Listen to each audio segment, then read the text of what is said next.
Welcome to Sasi's kitchen. நம்ம இன்றைக்கி பார்க்க போகிறது கோதுமை புட்டு. அதுக்கு என்ன பண்ணுறது நம்ம பார்க்கலாம் வாங்க. முதல்ல ஒரு பேனில் நான் இந்த கப் அளவுக்கு 2 கப்பு கோதுமை மாவு நான் எடுத்துக்கிறேன். கோதுமை மாவை நம்ம வறுக்க போகிறோம்னாக்கா அந்த கோதுமையோட ஸ்மெல் போகிறதுக்காக நம்ம வறுத்துக்க போகிறோம். அப்போ தான் நம்ம புட்டு சாப்பிடும்போது அந்த ஸ்மெல் நமக்கு வராது, சாப்பிட்றதுக்கும் நல்லா ஆசையாக இருக்கும். இப்போ 2 கப் நான் போட்டிருக்கேன். அந்த வறுத்துக்கிற நல்லா சூடாகிற அளவுக்கு நான் வறுத்துக்கிறேன். ஒரு பேனில் நல்லா சூடு ஏறினோடனே நம்ம இன்னொரு தட்டில் நம்ம மாற்றிக்க போகிறோம். மாற்றிக்கிட்டு இப்போது நம்ம இந்த கோதுமை மாவை நல்லா நம்ம பச்சை தண்ணியில் நல்லா தண்ணி தெளித்து நல்லா டைட்டாக பிசைஞ்சு புட்டுக்கு தேவையான மாவை நம்ம ரெடி பண்ணிக்க போகிறோம்.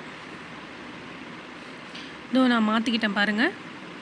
இப்போ நம்ம கோதுமை மாவை எடுத்தோம் தெரியுமா, ஒரு கப்பில், அதே கப்பில் நமக்கு ஒரு கப்பில் பாதி தான் நமக்கு தண்ணி தேவைப்பட போகுது. இந்த அளவுக்கு நம்ம உப்பு ஆட் பண்ணிக்கிட்டால் போதுமானது. இதில் நான் பாதி தான் ஆட் பண்ண போகிறேன். நம்ம தெளித்து தான் நம்ம பிசையணும். ஒரு தடவையாக நம்ம ஊற்றிடக்கூடாது. நல்லா டைட்டாக பிசைஞ்சிக்கணும். அப்போ தான் நமக்கு உதிரியாக கிடைக்கும். நல்லா டைட்டாக பிசைஞ்சிக்கணும். இப்படி பிடிச்சா நமக்கு பிடிக்கிற மாதிரி வந்தோடனே நம்ம பிசைகிறத நிறுத்திக்கிட்டு நம்ம மிக்சியில் எல்லாத்தையும் நம்ம ட்ரான்ஸ்ஃபர் பண்ணி அதை 2 ஓட்டி நம்ம எடுத்துக்க போகிறோம். விட்டு 2 ஓட்ட போகிறோம். இப்போ பார்த்திங்களா கட்டியாக இருக்கா. நான் இதை மிக்சியில் நான் கிரைண்ட் பண்ணிவிட்டு அது எப்படி இருக்குன்னு நான் காட்டுறேன் பாருங்கள். நல்லா நல்லா உதிரியாக வந்திருக்கும். நமக்கு முதல்ல நம்ம பேனில் எப்படி மாவு போட்டோமோ அதேமாதிரியே நமக்கு உதிரியாக கிடச்சிருக்கும். இப்போது நம்ம புட்டுக்கு தேவையான பொருட்கள் என்னென்னு நம்ம பார்க்கலாம். கோதுமை, தேங்காய், சீனி, ஏலக்காய். நான் ஏலக்காவை தட்டி வச்சுக்க போகிறேங்க.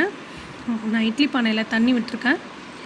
நம்ம இதில் தான் நம்ம இப்போ புட்டை வேக வைக்க போகிறோம். கோதுமையை வேக வச்சு நம்ம புட்டு ரெடி பண்ண போகிறோம். துணியை நினைக்காமல் போட்டாலே போதும், நினைக்கணும்னு அவசியம் கிடையாது. இப்போ நம்ம மிக்சியில் ஓட்டின அந்த கோதுமையை நான் போட்டுக்கிறேன். இது மாதிரி சுற்றி நம்ம எல்லாத்துலேயும் ஸ்ப்ரெட் ஆகிற மாதிரி போட்டுட்டு இது மேலே ஒரு முடி நான் தேங்காவை அது மேலே போட்டிருக்கேன். ஒரு 4 டேபிள் ஸ்பூன் நான் சீனி இது கூட நான் ஆட் பண்ணுறேன். இன்னும் இனிப்பு வேணும்னு நினைக்கிறவங்க நீங்கள் ஒரு 5 டேபிள் ஸ்பூன் நீங்கள் ஆட் பண்ணிக்கலாம். நான் 4 டேபிள் ஸ்பூன் ஆட் பண்ணியிருக்கேன். இது கூட நான் 2 ஏலக்காய் காமிச்சாலே அதை நான் பவுட்ரு பண்ணி வச்சுருக்கேன். அதையும் நான் இது கூட நான் ஆட் பண்ணிக்கிறேன். ஆட் பண்ணி நான் மூடி போட்டிருக்கேன். ஒரு 5 மினிட்ஸ் நல்லா வேகும். நல்லா ஸ்மெல் வருங்க. நம்மளோட ஏலக்காய், நம்மளோட கோதுமை புட்டு இது ரெடி ஆகிடுச்சு. ஸ்மெல் வந்தோடனே நம்ம அடுப்பை ஆஃப் பண்ணிட வேண்டியதான்.